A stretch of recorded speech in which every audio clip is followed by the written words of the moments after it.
Ya, selamat pagi anak-anakku sekalian. Pada pagi hari ini kita akan belajar bagaimana menggunakan salah satu software aplikasi untuk pengolah presentasi, yaitu untuk membuat file presentasi ya. Ada banyak yang bisa digunakan dari Google, bisa menggunakan Google Slide atau menggunakan MS Office. Nah, ini yang saya akan jelaskan adalah bagaimana kita menggunakan yang namanya PowerPoint gitu ya.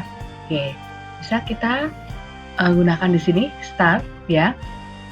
Ketika kita klik Start di komputer kita, ya kita bisa cari PowerPoint gitu ya, Microsoft PowerPoint.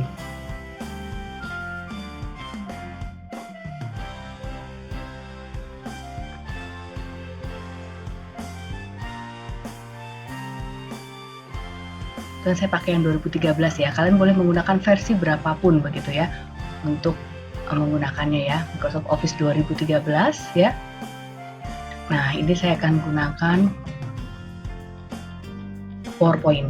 Atau jika sudah ada di layar desktop ya, kalian bisa langsung klik di layar desktop kalian seperti itu ya anak-anakku ya. PowerPoint ini sudah aktif ya. Ini lihat ada tampilannya untuk yang PowerPoint 2013 saya gunakan. Kita pakai yang blank presentation dulu seperti itu. Jelaskan ya tampilan dari Microsoft PowerPoint. Di sini ada title bar ya, ketika kita menyimpan file ya, namanya akan tersimpan di sini ya. Kemudian di sini ada quick access ya. Kemudian di sini ada ribbon, file, insert ya, transition, animation ya. Kita akan pelajari satu-satu. Kemudian di sini ada group ya. Group clipboard isinya paste, cut, copy ya. Kita akan pelajari satu-satu. Group slide, font ya, paragraph, drawing dan editing. Nah, tidak lupa di atas nih. Ini adalah minimize kalau kita mau mengecilkan. Kemudian di maximize, ini untuk close. Nah, ini adalah slide-nya ya. File slide-nya kita bisa tambahkan. Sini adalah area kerja. Seperti itu. Kemudian ini status bar ya. Saya 1 dari 1 ya. Kemudian ya kita bisa akan memulai ya. Bagaimana mengerjakan slide dengan menggunakan font, merubah font dulu, kemudian menambahkan slide seperti itu ya yang kita akan pelajari dulu. Ya, kita akan lanjutkan anak-anakku sekalian ya. Kita akan lanjutkan untuk menjelaskan saya. Tadi kita sudah belajar di sini slide ya. Ini kemudian di sini ada command button ya. Ya, di sini kita bisa memperbesar tampilannya. Nah, bagaimana kalau kita ingin membuat salah satu slide gitu ya. Ini sudah slide yang pertama. Kita akan memberikan judul gitu ya. Kita tinggal klik di sini gitu ya. Kalau kita mau pilih misalkan layoutnya dulu gitu. Layoutnya mau seperti apa? Boleh pilih salah satu sesuai dengan yang kita inginkan. Kebetulan saya mau title dan slide gitu ya, bukan title and content gitu kan. Bukan hanya section header gitu ya. Bukan hanya to content atau completion ya.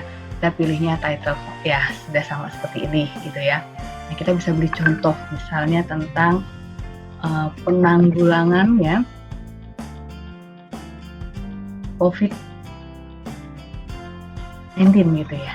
Nah, sesudah itu, nah kita kalau mau ingin merubah tulisannya jadi tulisan sama dengan Microsoft Word ya anak-anakku yang kita sekalian sudah pelajari di kelas 3, sorot.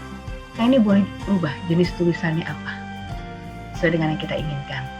Kemudian besar tulisannya berapa gitu ya, itu mau kita inginkan berapa besar tulisannya ya. Kemudian bisa di bold ya, italic, underline itu ya untuk tulisan seperti itu. Ini adalah section font ya. Kemudian satu misalnya kita akan buat isi dari penanggulangan COVID gitu. Misalnya kita mau kasih ballot and numbering sama, kita bisa klik ini numbering ya. Kita bisa numbering misalnya menjaga jarak gitu ya, seperti itu. Yang kedua ketika enter sama dia akan ada langsung angkanya ya kan, memakai masker ya. Kemudian vaksinasi misalkan contohnya ya. Kalau ini kita lihat di tengah-tengah, kita mau di pinggir gitu ya, kita tinggal sorot sama ya, ada di sebelah kiri seperti itu. Sama mau rubah jenis tulisan, kita tinggal warna tulisan, kita bisa warna tulisan ini ya, ini jenis tulisan ya. Ini boleh text shadow ya, ada bayangan gitu ya, boleh. Nah ini bold, italic, underline sama ya dengan Microsoft Word. Nah kalau kita mau buat yang kedua, misalkan kita mau membuat slide yang berikutnya, kita bisa new slide. Kita akan menampilkan slide yang kedua. Gitu ya anak-anak. Ya anak-anakku, kita akan lanjutkan. Kalau tadi kita sudah membuat slide yang pertama ya dengan menggunakan font ya, bold, italic, dan underline ya. Kemudian juga menggunakan text shadow ya. Kita akan membuat slide yang kedua dan ketiga dan keempat sampai kelima sesuai dengan tugas praktik yang pertama ya. Silahkan dikerjakan ya, mempelajari video ini untuk mengerjakannya. Terima kasih.